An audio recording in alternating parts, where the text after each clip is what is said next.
Assalamualaikum. Kegiatan kita pada sore hari ini adalah penyuluhan melalui media massa yang dilaksanakan oleh LPP RRI Kota Bukit Tinggi bekerjasama dengan Dinas Pertanian dan Pangan Kota Bukit Tinggi. Kegiatan penyuluhan pertanian tidak hanya dilaksanakan melalui kegiatan kunjungan atau anjang sana, baik secara perorangan, kelompok ataupun massal, tapi juga dilaksanakan melalui media massa, salah satunya melalui siaran radio. Berikut cuplikan penyuluhan kami melalui media massa. Selamat mengikuti. Baik, pendengar, seperti yang disampaikan oleh rekan Zoom Henry tadi, kalau di kesempatan ini kami akan hadir buat Anda lewat dialog khusus. Pendengar, semenjak virus corona menjadi pandemi, masyarakat terpaksa dibatasi dalam berbagai kegiatan, hingga bekerja pun dilakukan di rumah. Seiring dengan hal tersebut, WFH tentu saja membuat kejenuhan tingkat tinggi. Nah, banyak hal yang dilakukan oleh masyarakat untuk menghabiskan hari dan juga membuat rasa bosan di rumah bisa menjadi suatu hobi yang menyenangkan. Nah, di waktu senggang banyak dilakukan atau dimanfaatkan oleh masyarakat saat ini dengan melakukan bertanam tanaman hias. Ini dari segi bisnis pun tentunya bisa jadi peluang. Banyak yang kita lihat orang beralih yang awalnya mungkin menjual produk yang lain, di kesempatan ini beralih menanam tanaman hias. Nah, tapi sejauh mana dan bagaimana bisnis tanaman hias ini kita akan bahas di dialog khusus dengan topik prospek tanaman hias di Bukit Tinggi. Dan saat ini di studio telah hadir penyuluh pertanian dari Dinas Pertanian dan Pangan Kota Bukit Tinggi, Ibu Sri Wahyuni SP. Selamat sore, Bu. Selamat sore, Bu Erna. Iya, oke. Bu, memang kalau kita lihat saat ini bahkan di pinggir-pinggir jalan banyak orang menggelar tanaman hias untuk dijual. Nah, sebenarnya prospeknya seperti apa? Baik Bu Erna, saya ucapkan selamat sore kepada seluruh pendengar dimanapun berada. Terima kasih atas kesempatannya. Izinkan kami untuk menyampaikan sedikit informasi mengenai prospek pengembangan tanaman hias di Kota Bukit Tinggi. Dan salam kenal dari saya, Sri Wahyuni, biasa dipanggil Ibu Cici PPL di Kota Bukit Tinggi, merupakan penyuluh pertanian ahli muda pada Dinas Pertanian dan Pangan Kota Bukit Tinggi. Menjawab pertanyaan Bu Erna tadi, berbicara tentang prospek pemasaran tanaman hias, berarti kita berbicara kondisi sekarang dan kondisi yang akan datang. Untuk Kota Bukit Tinggi sendiri, kita berangkat dari potensi dari Kota Bukit Tinggi, di mana seperti Bapak Ibu ketahui, Kota Bukit Tinggi merupakan salah satu kota yang terdapat di Provinsi Sumatera Barat dengan luas daerah yang kecil sekali, sangat kecil sekali, 25 km bujur sangkar. Atau 0,06% dari luas Sumatera Barat, dengan topografi Kota Bukit Tinggi itu tidak rata, bergelombang dan berbukit. Di mana wilayah administrasinya ada 3 kecamatan dan 24 kelurahan. Namun, dengan semakin pesatnya perkembangan Kota Bukit Tinggi, alih fungsi lahan tidak bisa dielakkan. Kemudian, sekarang banyak masyarakat memanfaatkan lahan-lahan pekarangan mereka untuk berusaha tani. Apakah itu di bidang tanaman hias atau di bidang hortikultura lainnya. Banyak cara-caranya, apakah dengan vertikultur, dengan hidroponik, dan lain sebagainya. Kemudian dari keuntungan kita sebagai petani tanaman hias di Kota Bukit Tinggi, Kota Bukit Tinggi kan dikenal juga sebagai kota budaya. Banyak wisata-wisata yang datang ke sini. Dan kita juga terkenal dengan jam gadangnya ya Ibu Erna. Mungkin Ibu Erna juga pernah pergi ke jam gadang, di mana di sekitar pelataran jam gadang itu sudah banyak sekali tanaman hias yang digelar, sangat indah. Mudah-mudahan dengan adanya kunjungan nanti tanaman hias yang ada di sana bisa lebih banyak lagi dan dipelihara dengan baik. Kemudian juga Bukit Tinggi seiring dengan perkembangannya sudah menjadi pusat perdagangan dan jasa. Ya, di sini banyak kantor-kantor, Apa aja kantornya ada di sini. Betul. ya Bu Erna ya. Pasar kita juga punya, ada 4 pasar di Bukit Tinggi yang besar seperti Aur Kuning, Pasar Atas, Pasar Bawah, kemudian ada Pasar Banto. Nah, itu merupakan peluang bagi kita untuk pemasaran, dari segi pemasaran secara langsung.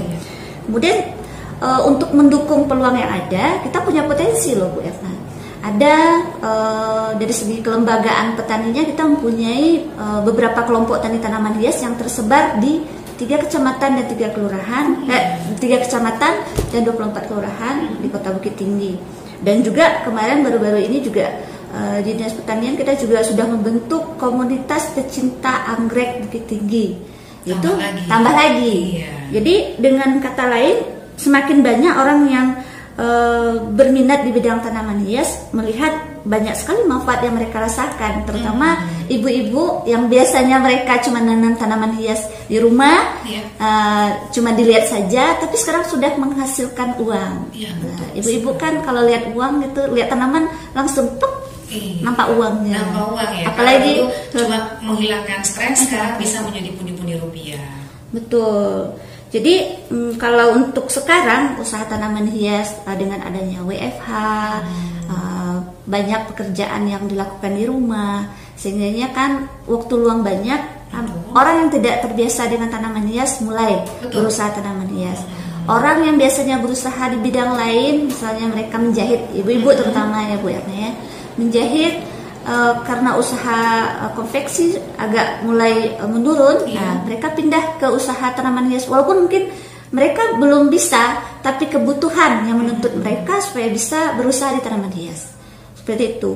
Jadi banyak sekali kalau Bukit Tinggi untuk komoditi tanaman hias, prospeknya sangat bagus sekali. Di samping itu ya juga ada dukungan dari Dinas Pertanian dan Pangan Kota Bukit Tinggi. Tetap ada dukungan. Ada pasti melalui kami sebagai penyuluh pertanian di lapangan.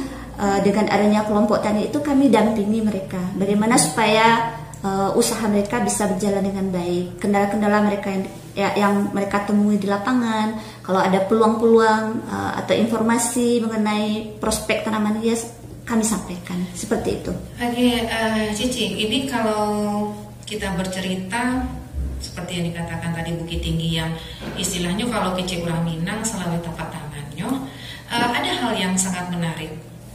Kalau tanaman sayur bisa dilakukan lewat hidroponik. Nah, untuk tanaman hias bagaimana memaksimalkan lahan yang kecil ini, Cici? Iya, Bu Erna, Bukit Tinggi lahannya kecil. Kalau kita lihat dari potensi lahan yang paling banyak, ya bisa kita cuman dari pekarangan. Iya, betul. Jadi sekarang kita mencoba memotivasi agar muncul inovasi-inovasi dari para petani tanaman hias kita, bagaimana memanfaatkan pekarangan secara maksimal dengan tanaman hiasnya. Nah, jadi banyak jenis tanaman hias yang bisa kita kembangkan dengan lahan yang kecil. Misalnya ada kaktus-kaktus. Jadi sebenarnya intinya kalau kita mengembangkan tanaman hias, intinya kita mau ada keinginan untuk berbudidaya tanaman hias, kemudian kita mau belajar, berinovasi, mencari ilmu, kemudian berbagi informasi, mencari komunitas-komunitas tanaman hias, sehingga kita bisa belajar di FB, misalnya di Instagram itu banyak sekali komunitas tanaman hias yang membuat kita bisa bertambah ilmunya. Untuk lahan yang sempit itu tentu kita tidak bisa memilih tanaman hias yang ukurannya besar. Misalnya kalau anturium itu ditaruh di sudut ruangannya udah habis seperti 1 itu. meter kali 1 meter habis ruangan. Iya. Nah, jadi kita harus bisa memilih tanaman yang bisa kita kembangkan sesuai dengan potensi lahan yang kita miliki. Misalnya kalau untuk yang kecil-kecil, mungkin kita bisa mengembangkan kaktus sejenis sekulen misalnya, itu kita bisa pakai pot yang kecil-kecil, bisa dibikin rak-raknya, kemudian dari segi perawatannya pun tidak susah, tidak harus disiram setiap hari. Tapi intinya di bidang tanaman hias ini kita harus mampu mempelajari bagaimana syarat tumbuh mereka. Jadi tidak semua tanaman itu sama syarat tumbuhnya. Betul. Seperti penyiraman, kalau awam mungkin menyiramnya disiram setiap hari seperti itu.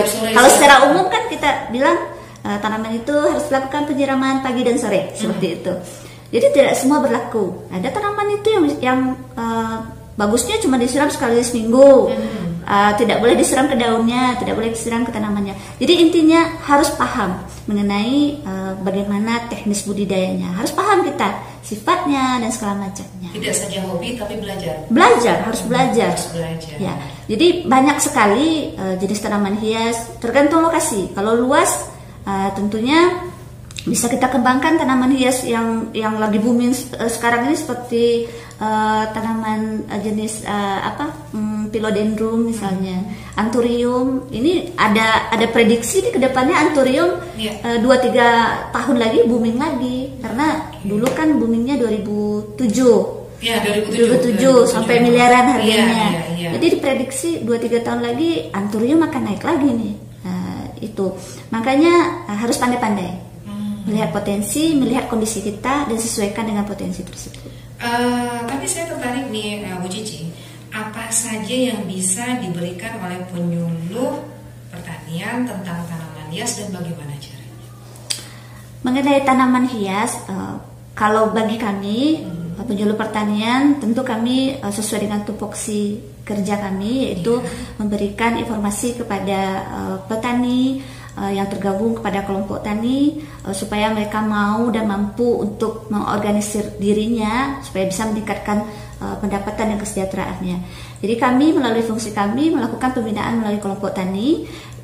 Kita melaksanakan pertemuan-pertemuan, biasanya di sana kita memberikan materi, menggali masalah dan mencoba untuk menyelesaikan masalah dari yang dialami oleh petani. Kemudian kami sebagai fasilitator juga menghubungkan mereka dengan kebijakan yang ada di dinas, atau ada informasi-informasi dari kedinasan yang perlu kami sampaikan untuk kemajuan mereka. Seperti itu, Bu Alfa. Tapi berarti hanya kelompok tani yang bisa mendapat penyuluhan dari dinas pertanian?